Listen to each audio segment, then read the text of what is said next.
Okay guys, take a look. This is the last time that you're going to see this hair. I am so stinking excited.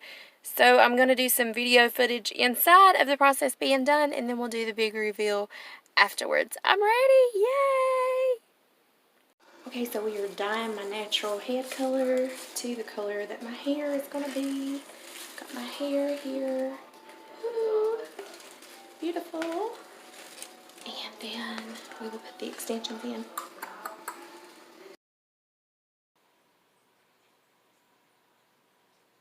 Okay, so she is putting the clips on the tool that she uses to attach it to my hair. I got the Itip extensions, which are individual extensions.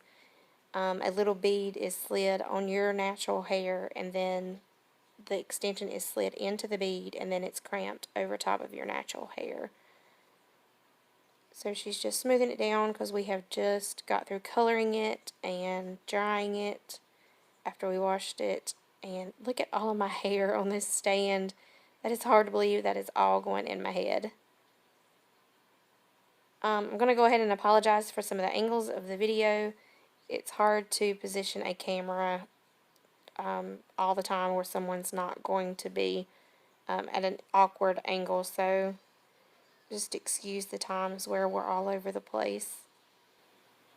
I will say, if you're watching and it gets to where it's really bothersome, about the 4-minute mark, we switched camera views and it does end up working a little.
Okay guys, for here, just a little bit in this video, we're going to be blocking a little bit of the camera view, but just hang around. It'll straighten out in a minute. She'll be working over on the other side, and you'll be able to see exactly what she's doing. But it is pretty cool. As soon as she steps back, you can see how it's progressing as she puts each piece.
So this is my new hair. I just got home with it. I was at the beauty salon from 4:45 to 9 o'clock. Actually, we got finished at 8:50, but I didn't leave the salon until 9 o'clock. So about 4 hours for me to get the dye, the highlights, blow dried it out, and then put in all of the different extensions. I love it. My head is tender. She told me to take some Advil and that in a few days that it won't hurt anymore. It's not sore just like this, but if you pull on the hair or scratch my scalp, it's tender. Like, it doesn't hurt, it's just tender. But I'm extremely tender-headed, and I have had my head hurt in the past by other people when they were washing my head. So that's how tender-headed I am. It might not hurt anybody else. But, so she told me that it's probably going to feel weird sleeping on it. I'm going to sleep on it and then get up in the morning and record a video about how I slept. But I'm really, really excited. I got my length back. I got fullness. Yeah, so I missed my hair. And hey, if you can't grow it, they've probably got it fake, right? So it is real human hair, but that's pretty cool that you can go from a short hairstyle to a long hairstyle so quickly. So I love it. I love it, love it, love it. Alright, stay tuned and we'll do a sleep on it and see how it goes first night sleeping.